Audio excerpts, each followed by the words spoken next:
From the headquarters of Telesur English in Quito, Ecuador, I'm Carla Gonzalez, and this is From the South.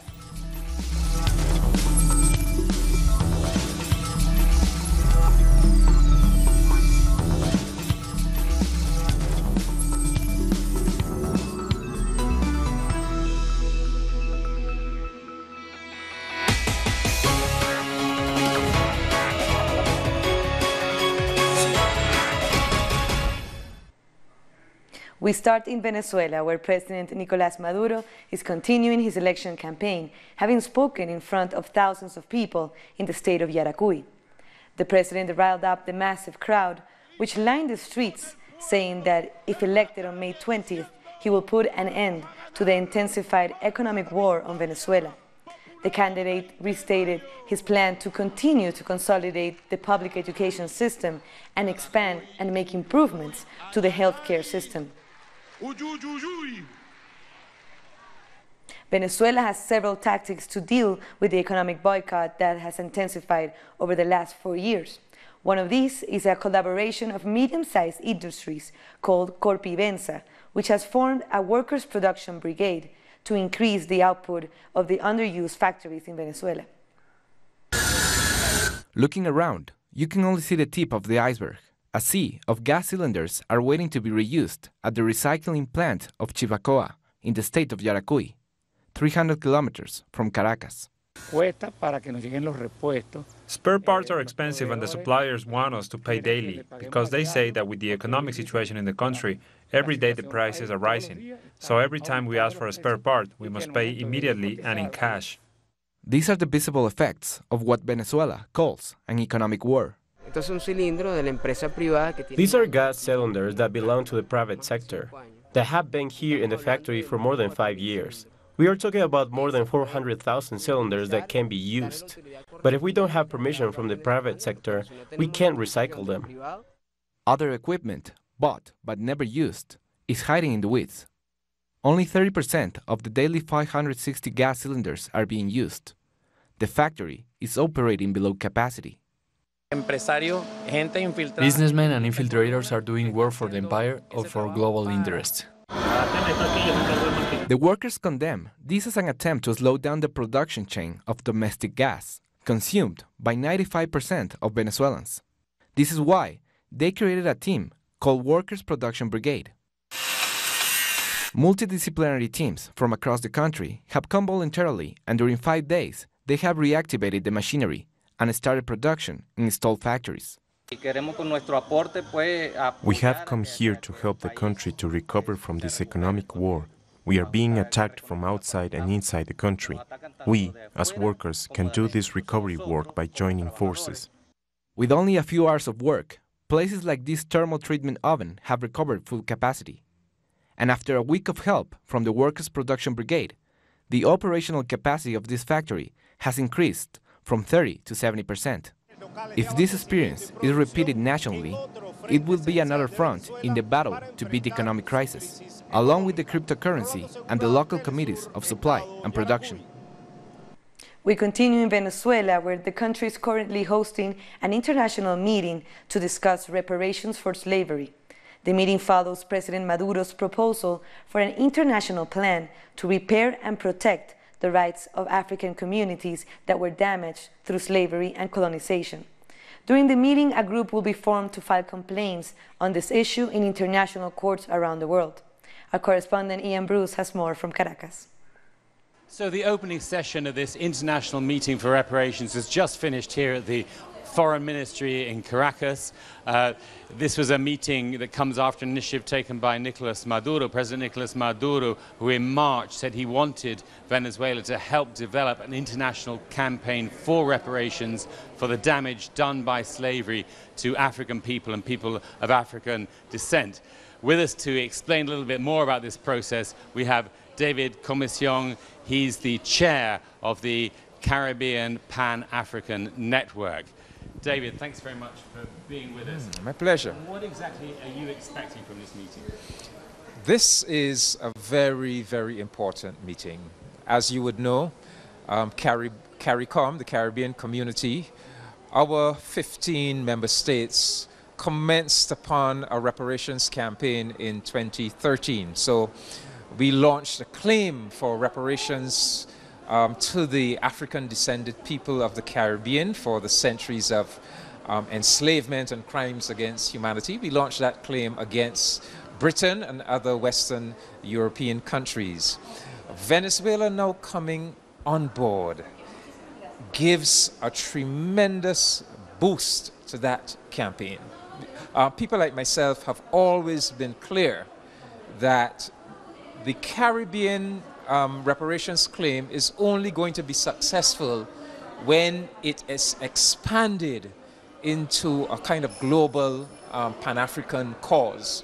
So Venezuela coming on board brings the potential for tremendous international expansion. It also puts us in contact with a very important national process that we can learn lessons from. Because reparations is both an outward process and at the same time it's an inward process. The outward process is where we level demands and claims at those liable European and North American governments and institutions for the damage inflicted by slavery. But it is also an inward process where we look inwards at ourselves, at our own national societies, at our own governmental policies, at the damage that has been done to us at a cultural and psychic level. So that inward process says to us that we have to do several things. One, we have to teach our people the history of pre-slavery, pre-colonial Africa, the history of European colonization and enslavement, the history of our people's resistance, all those resistance stories. Secondly, we have to look inwards and identify all of those still existing negative policies and barriers to the progress and development of African descended people within our own societies, and we have to root them up and get rid of them. I mean, obviously this has an important political, symbolic value, but if you want to get concrete results, if you really want to get reparations, what are the steps that need to be taken? Yeah. No, I'm just saying that the Bolivarian Revolution has, it seems to me, has been carrying out that process of inward process of repairing the damage done to the African descendant population within Venezuela. So I'm saying there's some lessons we can learn from the Bolivarian Revolution in terms of the inward process, right? Now, what Venezuela brings to the outward process is that Venezuela can now play a role in taking the reparations cause to Latin America, in taking it to Alba, in helping the CARICOM nations to take it to CELAC, in partnering with CARICOM to take it to the United Nations, in taking it to the non-aligned movement, and in ultimately establishing what I call an international reparations infrastructure. Because if we're going to be successful, we are going to have to engage in diplomacy at the highest levels. So we have to develop an infrastructure of embassies, of ambassadors, our ambassadors at the UN, our ambassadors at the Organization of African States. We have to first consolidate that Pan-African reparations campaign, but we also then have to move beyond that to reach out to allies in Asia, to important allies, China, important countries, Russia, India. We have to make this a global cause célèbre. We have to mobilize a massive global movement in favor and in support of reparations, and at the same time we have to isolate those recalcitrant Western and North American governments that have been audaciously resisting this claim that is based on justice and legality and righteousness. So Venezuela can play a very big role in internationalizing this campaign that was started in 2013 by 15 relatively small Caribbean nations.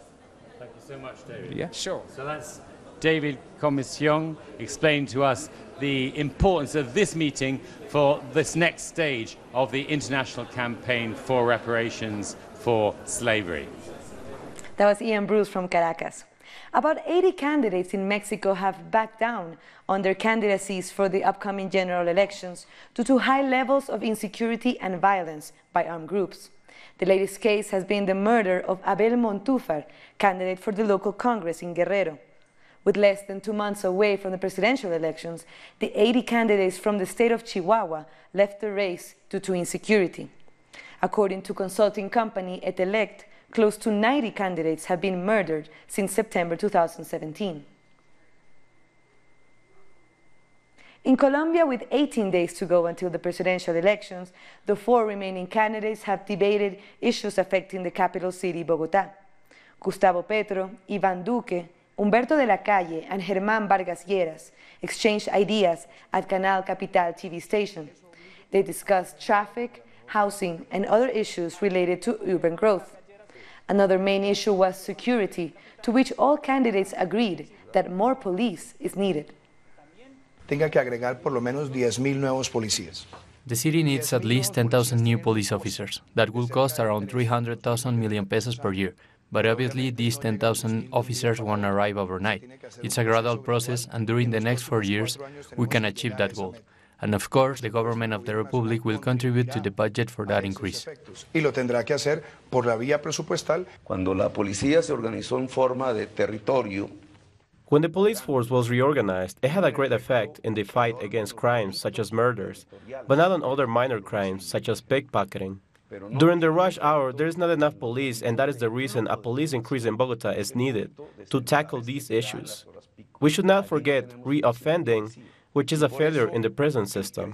Colombian inmates are not being rehabilitated, and that's why we want to transform the system so we can reintroduce them into society.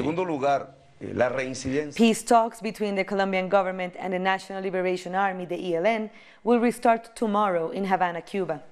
The announcement was made by Colombian Congressman Alirio Uribe via his Twitter account. Some sources disclosed that this 5th cycle of talks will work under the same conditions as the dialogues between the Colombian government and the FARC. Cuba became the new host of peace talks after Ecuador withdrew following tensions and violence at its border with Colombia. Earlier, we spoke to the director of the news website Nodal, Pedro Vireguer, from Argentina to discuss the move from President Mauricio Macri to request a loan from the IMF. Well, I would say that the first big problem is the credit problem. They are not receiving money from abroad, and for their project, they need a lot of money from abroad. So now they issued an urgent way of trying to resolve this, going back to the IMF, saying that this is a new IMF, that this is not the old one. But if one tries to understand how the IMF reacts everywhere, it will find that they play the same game they played 20 or 30 years ago. I would say even worse. We can see what's going on in Greece. The IMF is literally torturing Greece with their loans and with their cuts in social issues. So Greece is now in a worse situation than 5 or 6 years ago. And therefore, what the Argentinian government now is saying is that the IMF changed, that they are not going to implement cuts, but it's very hard to believe to the Argentinian government when we have a lot of experience with the IMF. Let's hear more from our correspondent in Argentina, Edgardo Esteban, with more details. The Mauricio Macri administration is receiving hard criticism since the announcement of the negotiation with the IMF to obtain a credit line of $30 billion. This is an alternative that didn't work in Argentina in 2001, in the worst economic crisis. It led to the resignation of President Fernando de la Rúa. The situation is critical because of the uncontrollable rise of the dollar. Now, there is a debate in Congress about the bill made by the opposition. They want to freeze all tariffs because of the rise in the cost of living in Argentina. The price of electricity, gas, water, and transportation, all on the rise. Social movements and unions are planning a big demonstration to demand explanations from Macri's government. José Ricardo Esteban from Buenos Aires. Nicaraguan student groups say they are ready to begin the dialogue with the government with the aim of maintaining peace following violent protests over the last 3 weeks. Our correspondent in Managua, María José Díaz, has more. It's been relatively calm these last few days in Nicaragua. Government supporters have called for non-violence and peace in different parts of the country, and we are waiting for the dialogue between the government, private businesses, and other sectors to begin. At 4 p.m. local time, there will also be a vigil for peace. Families, adults, youngsters, and children are expected to participate and to lift the blue and white flag, a symbol of dialogue in the Central American nation. Despite the date and a time for the talks still undecided, there's no doubt that more and more people in the country are supporting it for the sake of reconciliation. That was María José Díaz from Managua. Cuban President Miguel Díaz-Canel and the UN Secretary General Antonio Guterres have welcomed leaders to the summit of the Economic Commission for Latin America and the Caribbean, or ECLAC, in Havana.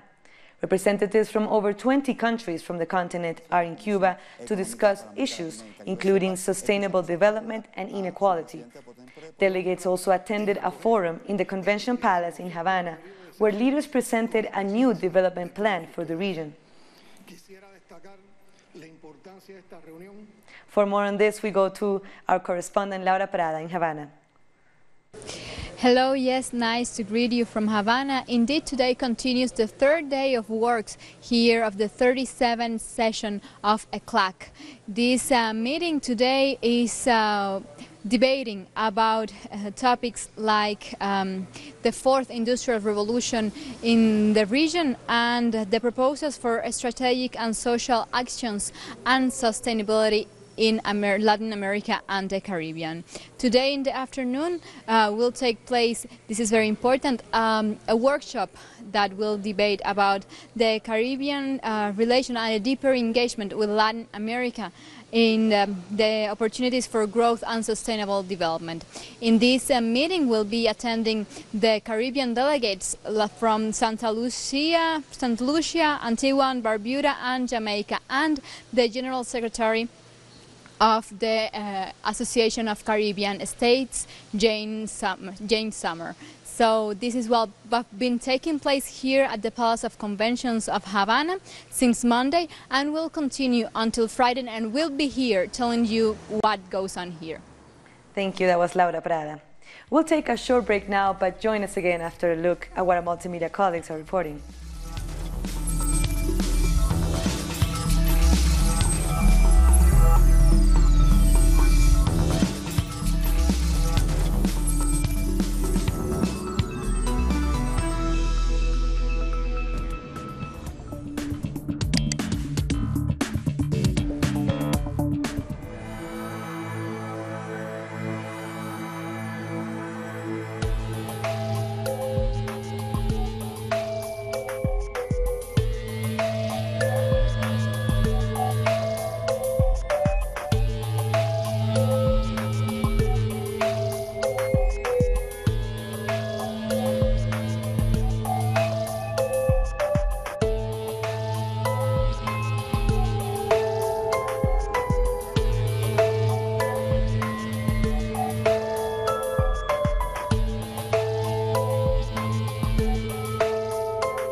Welcome back.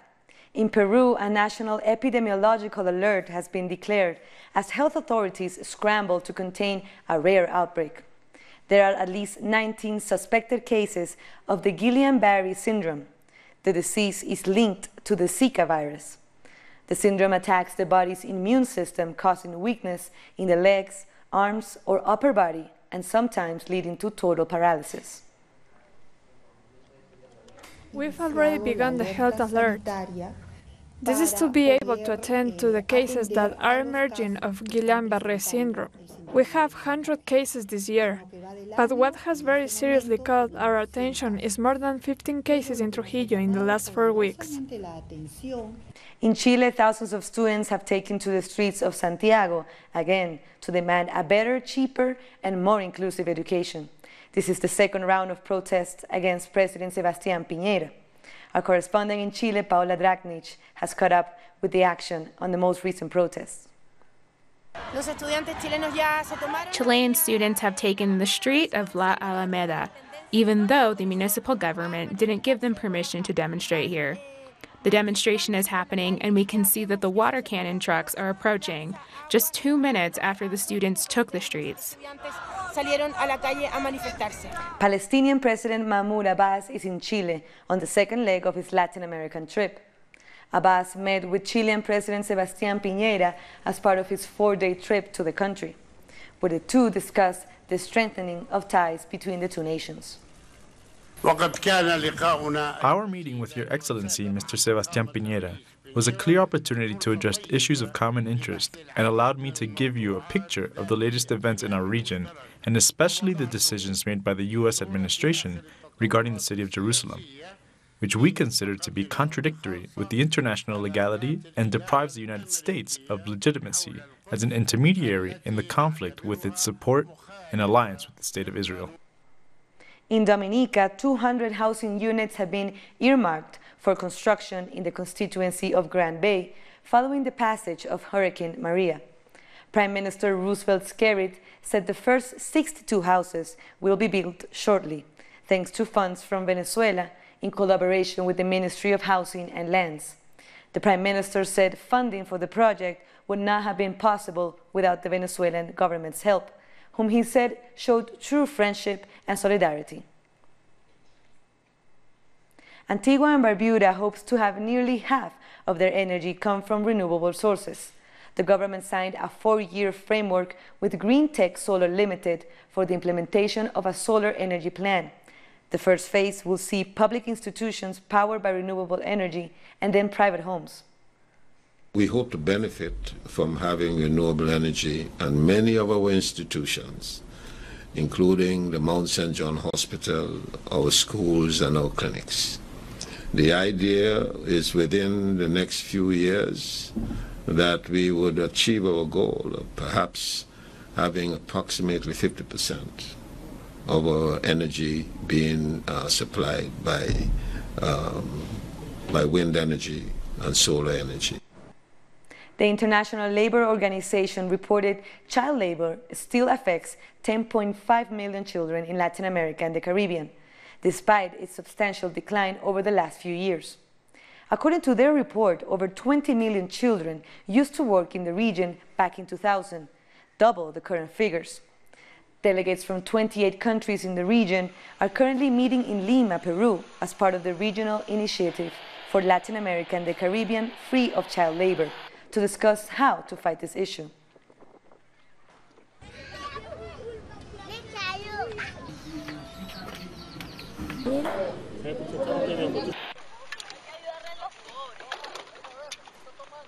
Russian cosmonauts Oleg Artemyev and Anton Shkaplerov have congratulated fellow Russians on the 73rd anniversary of the victory over Nazi Germany with a message filmed aboard the International Space Station. Commander Shkaplerov stressed the importance of remembering the past so that history does not repeat itself. We all are people, representatives of humankind, united by Earth's civilization. And relying on our experiences, understanding the horrors which were seen by our parents, every single one of us is obliged to do everything we can so that our children will not know that word, that one word, war. Congratulations on Victory Day. Russia has displayed its most advanced and sophisticated weapons during a military parade in Moscow in honor of that 1945 victory over Nazi Germany. Around 3,000 troops marched at the Red Square to remember Victory Day. The highlight of the parade was Russia's new hypersonic missile, which President Vladimir Putin recently described as invincible. Altogether, the parade featured 159 types of hardware, including 75 aircrafts. The celebration comes days after Putin began his fourth term in office. And before we close, we'll take you live to Nicaragua, where thousands are gathered on Avenida de Bolívar a Chávez in the capital of Managua. Demonstrators are holding Nicaraguan and Sandinista flags and can be heard singing and chanting for peace. Nicaragua will soon be entering a national dialogue called by President Daniel Ortega as a step towards reconciliation following violent protests in April. Como era en el principio, ahora y siempre, quedemos unidos ya.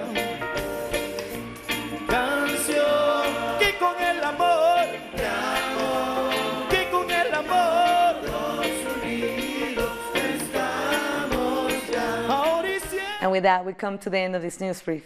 But these and many other stories, as you know, you can find them on our website, telesurtv.net/English. And be sure to follow us on social media, Facebook, Twitter, and Instagram. For Telesur English, I'm Carla Gonzalez. Thank you for watching.